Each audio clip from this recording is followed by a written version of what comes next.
Bonsoir et bienvenue à cette webconférence consacrée aux peurs et plus particulièrement à la possibilité qu'offre la méthode EFT pour justement dominer ces peurs. Oui, j'ai bien dit dominer et non pas gérer. Et nous verrons cela plus en détail. Je suis Patrick Lelu, praticien de santé, formateur et conférencier. Je vous invite à bien vous installer, à éteindre votre téléphone portable afin d'être totalement disponible. Comment va se dérouler la soirée? Nous allons, pour commencer, comprendre ce qu'est une peur, comment elle apparaît, et pourquoi il est difficile, voire impossible, semble-t-il, d'y échapper. Alors, semble-t-il, car nous verrons comment se libérer d'une peur avec l'EFT. Et pour terminer, nous effectuerons un protocole EFT pour mieux comprendre cette méthode. Qu'est-ce que la peur? Eh bien, la peur, c'est une émotion. Elle fait partie des 7-8 émotions de base que chacun de nous véhiculons. C'est donc une émotion vitale pour notre survie. Et oui, sans peur, nous ne vivrions pas longtemps. En effet, la peur génère un stress vital. Et je rappelle que le stress est lui-même un syndrome général d'adaptation. J'en ai déjà parlé dans différentes conférences précédentes. Imaginons un instant ne pas posséder cette émotion. Et je vais reprendre mon exemple que vous connaissez pour la plupart déjà si vous avez suivi mes autres conférences ou lu mes différents articles. Je veux parler de la personne qui traverse tranquillement la rue. Et tenez, ce soir, je vais même rajouter que cette personne traverse la rue tout en parlant dans son téléphone portable. Et tout d'un coup, survient un camion qui klaxonne. Alors c'est la peur, pour ne pas dire la frayeur immédiate qui envahit cette personne. Et cette grosse peur va immédiatement lui permettre de se mettre sur le trottoir en accélérant le pas. Donc, c'est bien grâce à cette peur qu'elle doit la vie sauve. Que s'est-il passé chez cette personne? La peur a été soudaine. La personne n'a pas eu le temps d'analyser le danger, mais elle a pu se sauver. Pourquoi? Parce qu'elle n'a pas eu le temps d'analyser, justement. Elle n'a pas pu réfléchir à ce qui se produisait. Et son cerveau s'est de suite mis en mode de survie. Tout se passe dans la partie limbique du cerveau, où une petite structure, qui s'appelle l'amygdale, filtre l'information. Alors, si cette zone du cerveau détecte un danger, ou si elle détermine une situation comme étant dangereuse, ce qui est encore différent, et nous y reviendrons plus tard également par rapport à cette notion de déterminer une situation comme étant dangereuse. Eh bien dans ce cas, l'information n'a pas le temps d'aller dans la zone frontale du cerveau. C'est-à-dire que l'analyse ne va pas se faire, puisque la partie du lobe frontal est celle qui permet d'analyser, de planifier, de réfléchir. Mais en fait, l'amygdale, elle va prendre l'information, elle ne va pas la laisser monter jusqu'à la partie frontale du cerveau, et elle va déclencher une sorte de plan hors sec, avec l'activation du système sympathique qui va augmenter toutes les fonctions biologiques pour faire face à cette situation stressante, cette peur qui est réelle ou qui est déterminée comme telle, et donc notre système sympathique va permettre d'accélérer le rythme cardiaque, élever les taux d'hormones du stress comme le cortisol, l'adrénaline, etc.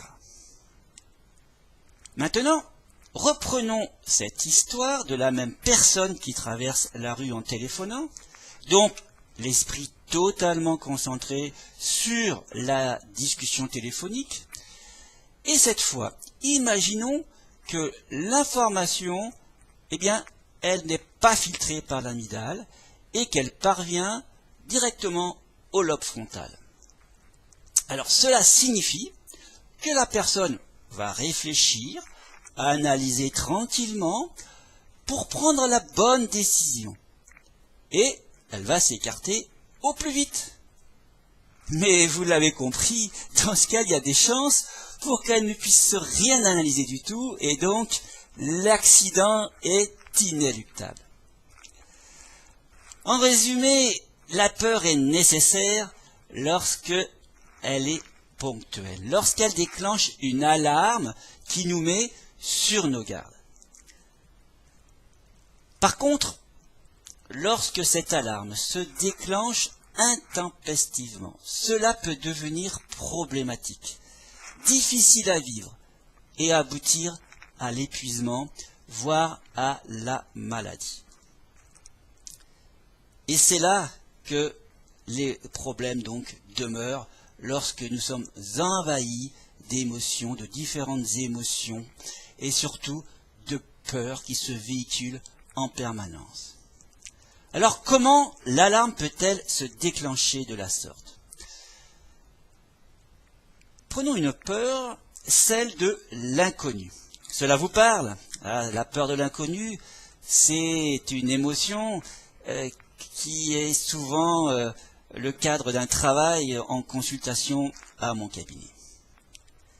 Imaginons, ça peut être vous, une personne traînant une peur permanente à l'idée de passer un examen, tout simplement.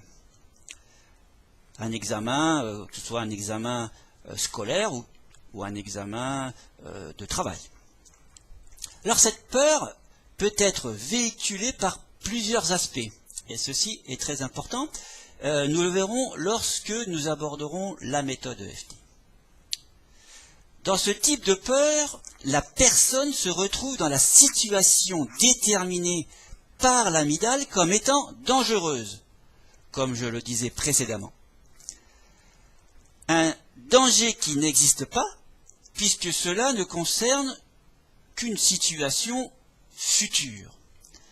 Alors, que se passe-t-il donc?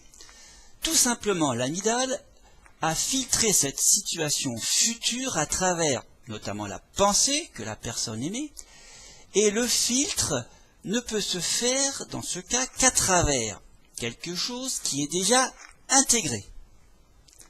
En fait, tous les éléments vécus, les traumatismes, les différents souvenirs, les difficultés rencontrées sont stockés dans cette partie limbique, cette partie du cerveau, qui est une sorte de disque dur dans laquelle l'amygdale détermine si l'information peut monter jusqu'à l'aire de l'analyse, c'est-à-dire au lobe frontal, ou alors déclencher encore une fois le plan de sauvetage. Alors par contre, toute l'énergie développée est cette fois de l'énergie perdue, car le danger n'existe pas. Et si la personne avait la possibilité de raisonner, elle pourrait dans ce cas évacuer la peur. Et c'est la même chose qui se répète lorsque nous souhaitons sortir d'une habitude, d'une dépendance au tabac par exemple, aux aliments.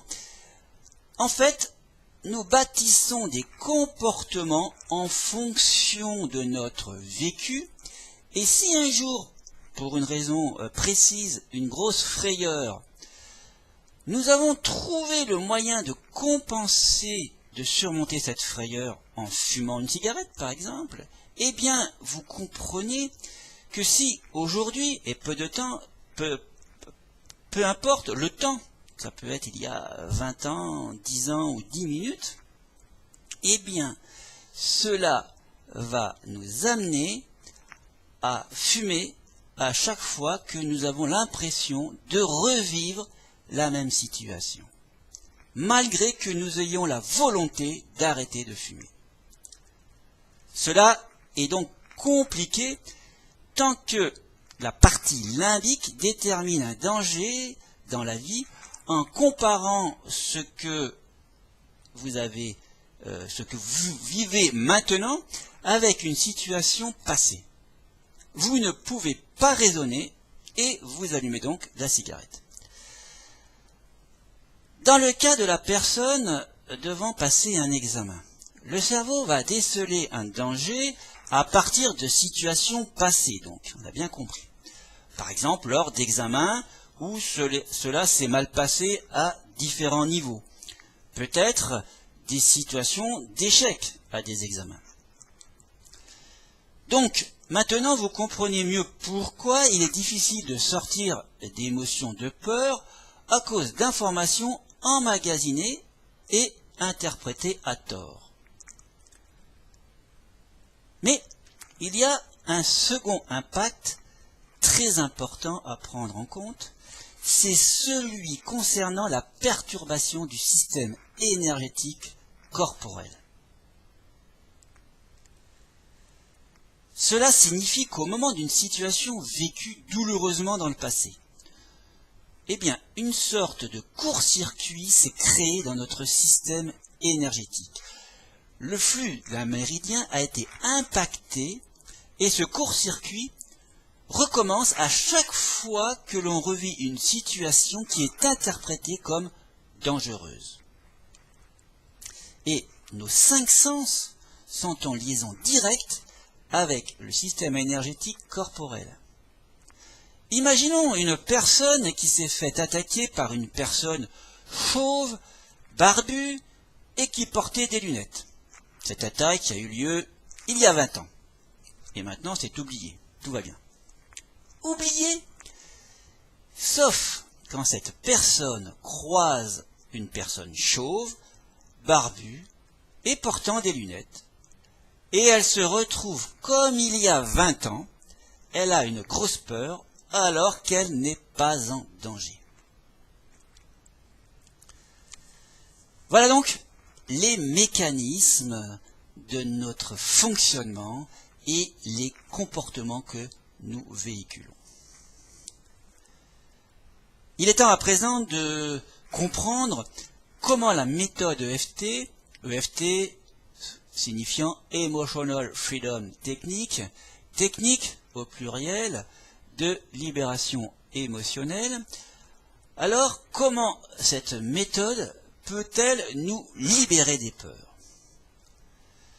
Alors, tout d'abord, je vous précise que vous trouverez toutes les informations nécessaires concernant cette méthode validée sur mon site http://eft.equilibresanté.fr.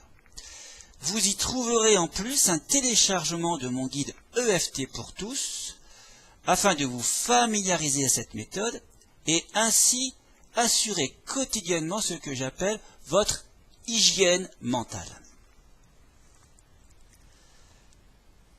Donc, l'EFT est une méthode de psycho-énergétique validée, c'est-à-dire que c'est une méthode qui fait partie des techniques psychothérapeutiques modernes intégrant la personne dans sa globalité. Elle consiste à utiliser l'acupressure sur des points énergétiques précis, des points d'acupuncture, tout en étant reliés à une émotion précise.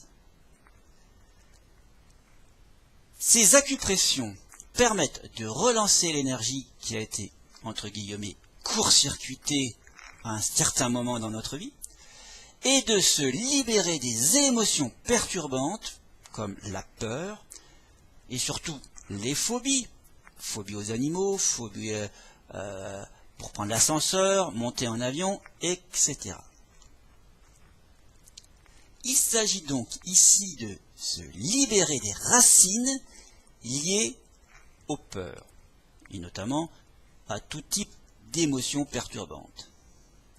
Alors comme je l'ai annoncé au début, où je parlais de dominer et non seulement gérer ses peurs. La différence c'est que gérer signifie que l'effet produit sur une émotion est ponctuel. Or, avec le FT, la libération est permanente. Petite précision, il est fondamental de pratiquer l'EFT en déterminant les différents aspects de l'émotion perturbante. Par exemple, dans l'exemple de la peur de passer un examen, déterminer ce qui fait remonter cette peur, cela peut être la peur liée à l'examinateur qui risque d'être dur, la peur de s'exprimer à l'oral, la peur de perdre ses moyens, etc., etc. Le but étant de pratiquer le FT sur tous les aspects liés au problème et notamment liés à la peur donnée.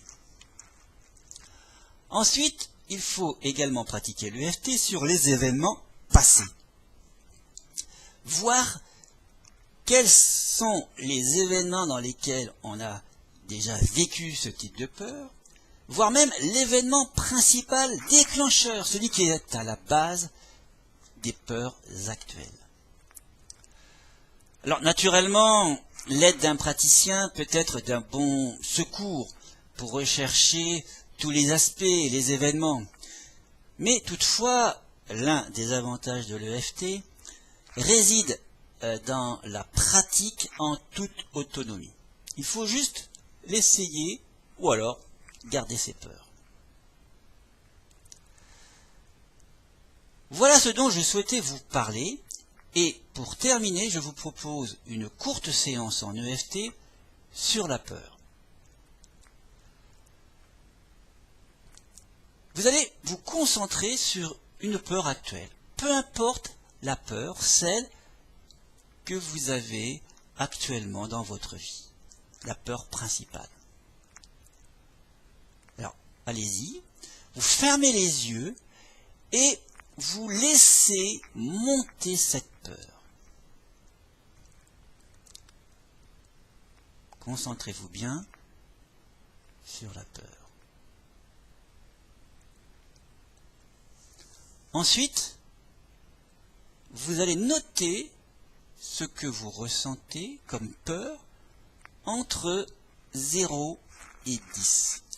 0 signifie qu'il n'y a pas de peur. Et 10, il y a une très forte peur. Et à présent, nous allons intervenir sur les blocages inconscients en répétant une phrase 3 fois. Une phrase que l'on va répéter 3 fois. Et vous allez donc suivre, faire les mêmes gestes, les mêmes tapotages sur les mêmes points que moi, en vous concentrant sur votre propre peur, et donc elle est personnelle à chacun de vous, et vous nommerez cette peur lorsque moi je vais nommer le mot peur. Voilà, vous allez, vous, chacun, chez vous, bien vous concentrer et nommer la peur, pour que ça soit plus personnel. Parce que l'EFT, la peur que vous pouvez avoir les uns et les autres, même si à la limite vous avez la même type de peur, eh bien en EFT, pour se libérer des peurs, il va falloir que chacun travaille sur ses propres aspects, comme je l'expliquais tout à l'heure, et sur ses propres événements. Là, nous allons faire quelque chose de rapide, mais rappelez-vous de ces éléments-là. Alors, c'est parti. Vous faites comme moi.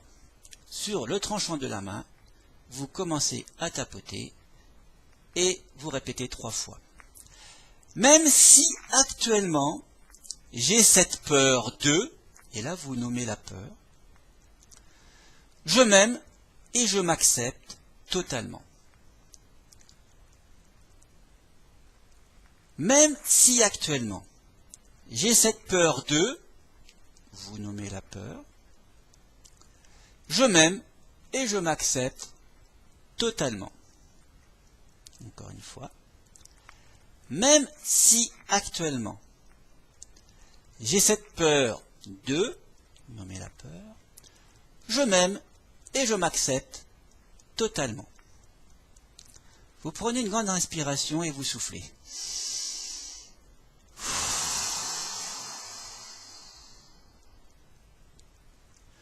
Et ensuite, vous allez tapoter, vous prenez 2 doigts comme ceci, et vous allez tapoter sur les points comme moi, en répétant les mêmes phrases, en rajoutant la peur que vous ressentez. J'ai cette peur de, vous nommez la peur. Cette peur de, depuis, et vous nommez, vous dites depuis quand vous avez cette peur. Cette peur de, nommez la peur, revient à chaque fois que, et vous dites quand est-ce qu'elle est là votre peur, quand est-ce qu'elle revient cette peur. Je n'arrive pas à me libérer de cette peur de, et vous nommez la peur.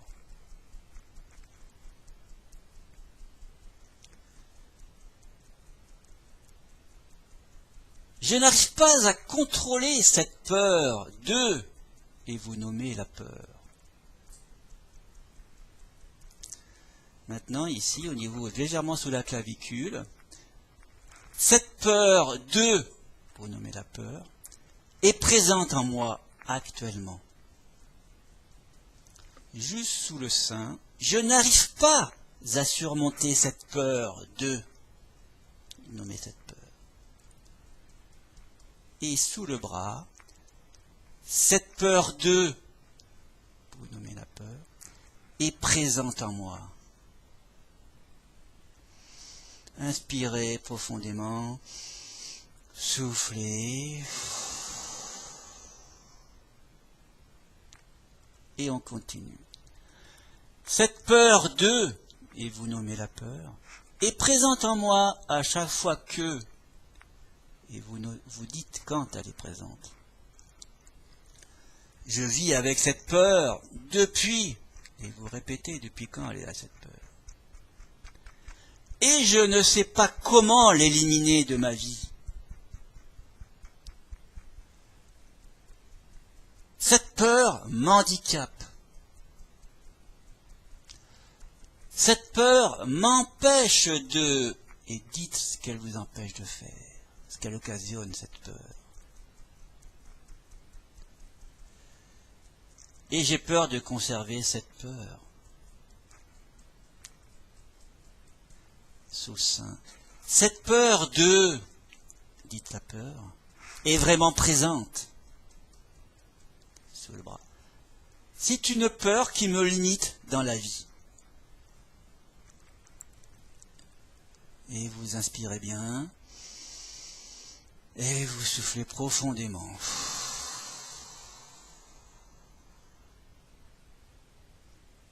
Et on continue. Cette peur ne m'apporte rien de bon. Je doute de vivre sereinement, libéré de cette peur un jour. Cette peur est tellement présente en moi. Je vibre cette peur. Elle me colle à la peau. Cette peur de, et vous nommez la peur, cette peur,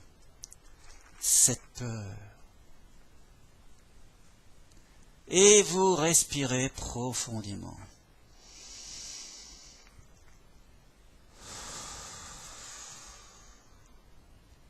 C'est le moment également de boire un peu d'eau, un verre d'eau, donc vous penserez à boire à la fin de cette conférence un bon verre d'eau. Voilà. Donc, vous pouvez continuer seul par la suite en intégrant des aspects différents et des événements qui peuvent vous venir à l'esprit par rapport à cette peur et par rapport à d'autres émotions. Et pour chaque aspect, pour chaque événement, vous refaites le même protocole, mesurez l'intensité et la phrase d'amorce 3 fois.